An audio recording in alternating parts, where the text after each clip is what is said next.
Hi again, everybody. I'm Jamie Allison, and you are listening to Boats, Beers, and Backroads. And today, I have a really cool guest that we're going to be talking to. Jessica Soul is a rising force in Canada's country music scene. She blends kind of heartfelt storytelling with some really cool melodies that go with that, and a real modern kind of country pop sound. So she captured national attention with her lyrics and her energy and kind of authentic small town charm, which is pretty cool with our audience as well. And her breakout single, Think of Us, soared to the top of the Sirius XM Canada charts, and her follow-up tracks, including her latest single, which I think we'll probably talk about today, which is Strangers Don't. They've garnered a bunch of streams, millions of streams, and over 5 million views across social platforms everywhere. So really, really cool to have her on today. And so, Jessica, I know things are probably super busy for you, so really appreciate you taking a few minutes with us today. Oh, of course. Thanks for having me. Yeah, well, why don't we those people who maybe know you only from your song and maybe not kind of a little bit of your backstory and everything, why don't we find out a little bit about that, about how where your journey has taken you to this, and we'll kind of go from there. Absolutely. Yeah, so well, tell me a little bit about maybe first of all, just you grew up in small town Ontario, from what I understand, and just tell me a little bit about that and how the whole kind of idea of really making music a career kind of started for you. Yeah, so I grew up on a dirt road halfway between like Tottenham, Ontario and Palgrave, Ontario. Hmm. So I grew up around a lot of farm country. We spent hours and hours outside, like in the forest, in the field. So I grew up already with those kind of country roots. Hmm. And then, yeah, I moved to another small town 5 years ago now. So I'm in Shelburne right now, and I just love the feel and the vibe of a small town living. Yeah, yeah, and so musically, I mean, obviously you're out there doing lots of things now, but is it did you always know music was something you wanted to do? Was this something that you found kind of like early in life, later in life? Where did that come from? Yeah, it's always been something that I wanted to do. I remember it kind of became my dream when I was really, really young. I think I was probably around 8 years old, and I was at an Avril Lavigne concert. She was my first concert. Yeah. And I remember watching her walk out on stage, and I was like, wait, I want to do that. Like, that's kind of cool. And then from there, that was just always I'm going to be a singer. I want to be a singer when I grow up. And my dad's a musician as well, so I did grow up with some musical influence in my family growing up. So it always didn't feel like it was too far-fetched. Mhm. So I just kept chasing the dream. Yeah, yeah, and so you've like was there an early moment that and well, when early moment, it could have been relatively recently because you're pretty young, so but a time where it was like this really could work out for me, because a lot of people have that dream and they kind of can do it and do it for a while and things like that, but you've obviously made that next leap. So was there a time where it was like, oh, you know what, this really could be my job and something that I want to do? Honestly, I have been very fortunate to get to experience a lot of cool things in my career already, but for me, the sense of I guess like making it in a sense, Mhm. or the idea of this could be my career is every time I talk to fans after a show, or somebody will tell me they've listened to my music, or they stream my music on in their own personal time, and Yeah. they say that they relate to the lyrics and they hear their own story in the songs. That's the most important thing to me. Yeah, yeah. Well, that it brings me to so your latest release, Strangers Don't. I mean, it has some really kind of it's a very lyric based song. And does that maybe tell us about how did you kind of decide on kind of that being a theme? Like, how does that come to you, and how did you like? Is it a personal experience? Is it things like that, or where does that come from? You know, this one came from a very, very honest place. I don't have a lot of romantic heartbreak in my life. I've been with my husband for 12 years. I met him when I was really, really young. Yeah. So I do try and pull from personal experiences as much as I can. And I was actually talking to my friends at MKX96 about this, that sometimes heartbreak can come from a friendship breakup or something that isn't just romantically, like a Mhm. romantic kind of thing. Yeah. So this one, yeah, I think it is a bit more of like a universal feeling because I feel like people don't really talk about the friendship breakup Mhm. kind of vibes. Yeah. So this song, I mean, I am a very lyric focused writer to begin with, and I had the title Strangers Don't in my notes app for so long, and I didn't want to start writing it until I'd spent some time with the emotion first. So I think that's where the rest of the story comes from, that almost moved on but not quite yet. Hmm.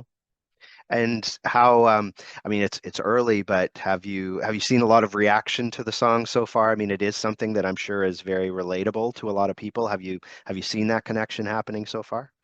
I have a little bit, yes, for sure. I have a really wonderful community on TikTok, and Hmm. I started posting the chorus and the first verse before the song came out, and people had already started commenting and saying that they relate to the song and it tells their story or tells something that's happened to them, and so they couldn't wait for the rest of the track to come out, which is so cool. Yeah, yeah.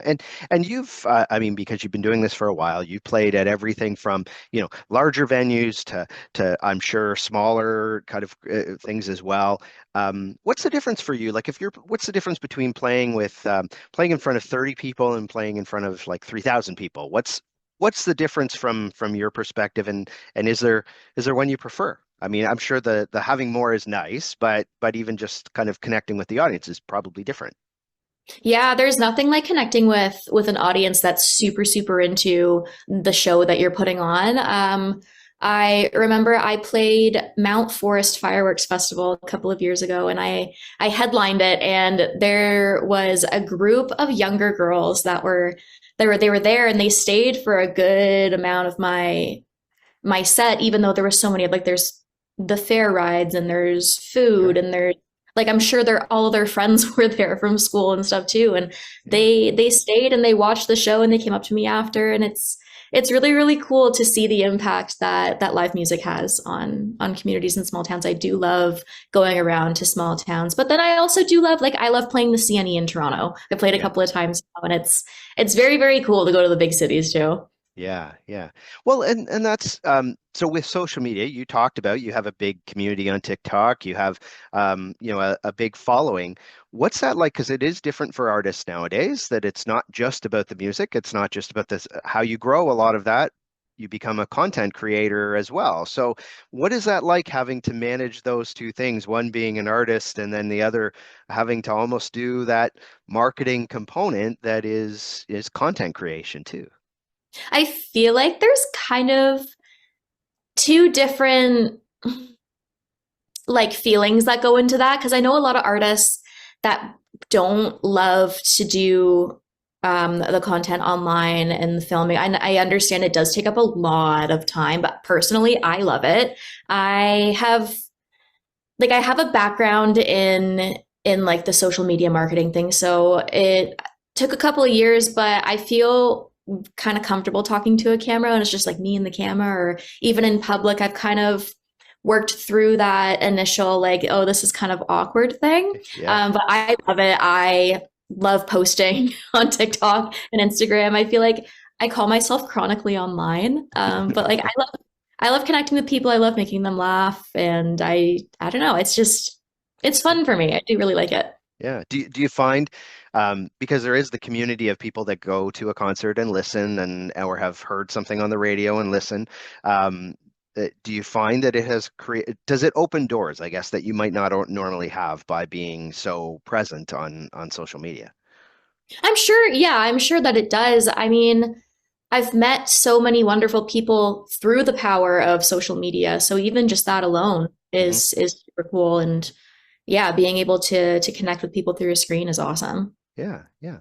Well, and so is there, you've played with and around a bunch of different people by now and everything too. So is there a moment that you probably have a pretty good idea of how all of this is going to work and everything, but was there one that's jumped out as being, surprising to you about the business that maybe you hadn't realized, or maybe a moment that just jumps out and it, is really burned in your mind about the industry?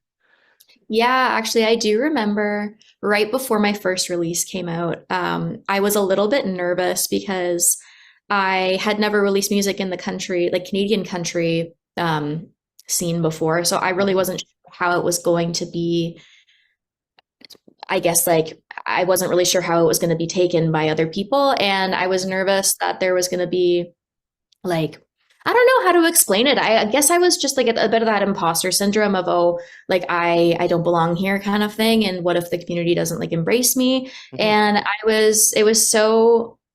it was like a breath of fresh air to put music out and be welcomed by the community of other artists and fans and people that have been in the scene for so long. They really like they're so welcoming, I guess is the right word for it. Like it really does feel like a family. And I don't know if I would have guessed that before putting out my first song because you hear the stories of of like maybe like other genres or other industries where it's very competitive and Yeah. kind of cutthroat. And I found like a very warm and welcoming sense of belonging. Yeah, yeah, yeah, and that is interesting to a lot of people. That probably would have been something that shocks them a little bit, just because of all the stories you hear. But you also do hear, I think, in this genre, and I think especially amongst female artists, there seems to be a real connection and helping each other. I think that maybe you don't get in a lot of other genres as well. Yeah, which is so, so nice. I was saying to my friend Paige this year, actually, like at the beginning of January, I said, I really feel like 2026 is the year for the girls. I feel like we're going to thrive this year. Yeah, yeah. Well, it's proving true so far. So, um, you talked about, you have a family life, you have friends, you have all of those things, and then obviously this can take up a lot of time having a musical career as well. Um, how do you, like, what does downtime look like for you? How do you kind of separate some of those things when it becomes such a big chunk of your life? I am very lucky. I do have a very, very good support system. And my friends and my family, they come out to every show that they can. So, because typically this is a weekend kind of career, Yeah, yeah. our friends and family will come out to the shows. But in my downtime, I mean, I just started baking sourdough bread. Mm, So, yes, like everybody. I know it's very trendy. Yeah. I didn't think I would be good at it, but I don't know. The loaves have turned out okay so far. I'm a big reader, so my friends and I have a virtual book club that we keep up with. But yeah, we're very social people, my husband and I. So we do try and see our friends as much as possible. Yeah, yeah. Well, very cool. And so, you know that a lot of the people that listen to our podcast talk about, country living and cottage life and all that kind of stuff. So, how do you, if you do things in the summer or whatever it is there something that is like, that you just love doing that's maybe outdoors or that type of lifestyles or something that really is appealing to you or you and your family? I love spending time on the water. I grew up in a boating family, so we would spend summers up on Georgian Bay, and my parents still have the boat. My grandparents have a cottage up in Honey Harbor, so Hmm. with any free time I have in the summer, I'm up there at the boat on the water. Just that's my favorite place to be.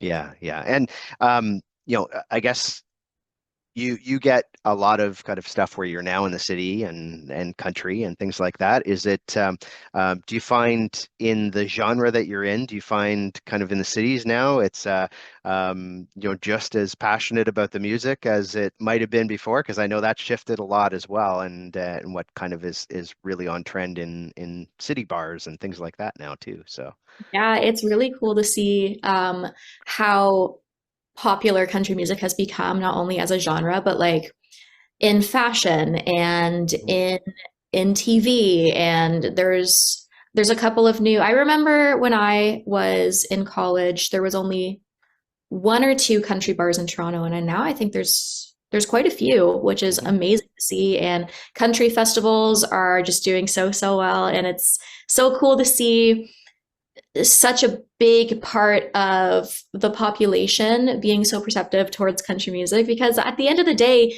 country music really is just about telling stories and building community and that small town, hometown kind of falling in love kind of feel. Yeah, yeah. And is there so out of all the people out there right now, there's a lot of people that have released big things recently, but is there somebody that you felt, wow, I that would be my dream collaboration at some point? Is there somebody that kind of stands out that way or a few people that stand out that way for you that you would love to have that connection with? Yeah, there's a couple of artists. You know what? Actually, I've had Dandelion by Ella Langley on repeat Mm. this morning. I didn't listen to that song when it first came out on Friday, but I listened to it this morning and I am just such a fan of hers. I think she's such a phenomenal artist and songwriter, and it'd be really, really, really cool to work on something with her. Yeah, yeah, yeah, and I think a lot of people right now too. She's definitely a big artist right now, doing lots of great things. So, um, a couple of more random questions that so if you one thing it is interesting because you've played big places and you played smaller. Do you prefer acoustic or do you prefer to have kind of the full kind of band experience? If you were to choose between the two, which would it be? I love both, but if I had to choose one, I do love playing with my band. Yeah, yeah. What is it about that you really like? What is it about is it the feeling of having it all together? Is it that kind of thing? What is it for you? Well, honestly, nothing really beats just making music with your friends and that sense of Mm. community on stage where we're all just having a good time. And it's so fun. And I started playing acoustic guitar again with my band. I stopped for a couple of years, but I got back into it, and that just makes it extra fun. Yeah, yeah.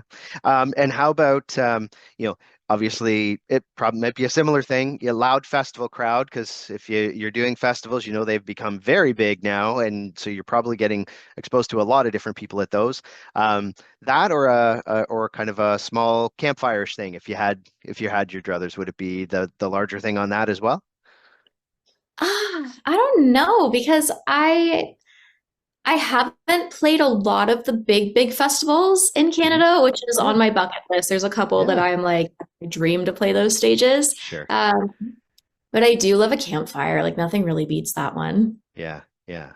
And now I know you just mentioned Dandelion, but if country song that you always sing along to. So is there something that that song that either gets stuck in your head or that you've just it's always been a favorite for you?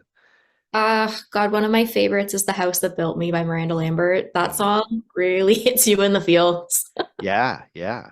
Well, I very couldn't listen cool. to it for a while because, sorry, not to get like No, it, do it. Yeah. but yeah, I couldn't listen to that one for a while because we sold my family home back in Mm, 2020. It was the only house we lived in for so long, and so yeah, it took a couple of years to not cry listening to that song, but we're yeah. back. We're better than ever. Yep, yep. Until the one day you go back and ask if you can go in the Yeah. house and everything else. You know what? If that house ever went back up on the market, because I know that they did a lot of really cool renovations in there, I Yep. kind of want to see what it would look like. I'll call up Ah. the agent and be like, "Hey, what if we just like walked around in Did a there?" Just tour, did a tour. Yeah. yeah. I think everybody has that, especially with their kind of childhood home, that eventually even if it's completely changed, you just want to see what's the same and what's not anymore. So No, exactly. yeah, yeah. Um, and so what's next? Like, do you have a bunch of stuff set up so far this year? Or are you kind of trying to figure it all out right now? I know it's early in the year, so what's next for you over the next little while? We do have a music video coming out soon, which I'm Oh, excited cool. about. So I'm going to be posting about it soon. I don't have the release date announced, Yeah. but what we did announce actually today is I'm heading to BC for a couple of weekends in June to play a songwriters festival called Boots and Boats Oh. in Vancouver Island and Kelowna, which Oh, I'm wow. so excited for. Well, Lake Country in BC. So, yeah, Yeah. 2 weekends out west. Very excited for that. It's going to be such a good show. Yeah, yeah. Oh, and those are two very cool places to go and do it as well. So, We were in Kelowna over a weekend in September for CCMAs, and I just fell in love with that place. Like, yeah, it's first of all beautiful and just such a good vibe. It was one of the first like places that I traveled to outside of Ontario where I really thought about that you moving. could move. Yeah, yeah. I think a lot of people do that when they head to BC and either, and it's Kelowna, it's Vancouver, and it's Yeah. Victoria, that kind of thing. It's just so different but beautiful too. So, So gorgeous, yeah. maybe if you could talk about, we already talked about how you have such a large following, but if people don't know kind of where that is right now and how to find out and maybe hear your newest single, but also maybe hear the things that are coming up for you as you have them. What are some of the best ways to follow you, Jessica? Yeah, I mean, like I said, chronically online. So Yeah. you can follow me on TikTok, Instagram. I'm on Facebook at Jessica Soul Music. And then my website is jessicasoulmusic.com. And all of the updates will be posted across all the platforms and all the show dates. And follow me on Spotify so you can hear all of my new music when it comes out, which I'm very, very excited about. But Yeah, yes. very Well, cool. Well, we'll make sure that in the show notes we'll put all those things. We'll put your different socials, but we'll also put in how they can go right to your newest song and everything else on Spotify too. So make sure that we hopefully get some people checking it out as well.